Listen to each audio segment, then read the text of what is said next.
አሁን የምንገኘው የቢሾፍቱ አዲሱ ኤርፖርት ወይም በኢትዮጵያ ታሪክ ትልቁ ፕሮጀክት ወይም በአፍሪካ ታሪክ አንድ ፕሮጀክት ሲንግል ፕሮጀክት በሳይዙ በሚፈስለት ሀብት በሚያንቀሳቀሰው አጠቃላይ ማሽነሪስ በአፍሪካ ደረጃም ትልቁ ፕሮጀክት ነው።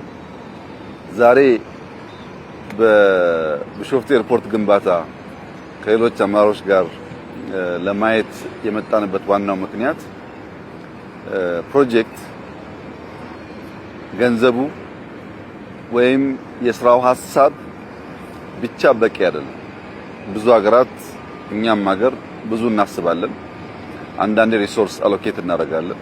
ነገር ግን የፕሮጀክት አመራር ችግር ስላለብን ፕሮጀክት መቼ ጀምረን መቼ እንደምንጨርስ እንዴት ሱፐርቫይዝ እንደምናደርግ በቂ ግንዛቤ ስለሌለ አንዳንዴ ይዘገያሉ፣ ተጨማሪ ሀብት ያስወጣሉ፣ አንዳንዴ ደግሞ ሳይከናወኑ ይቀራሉ።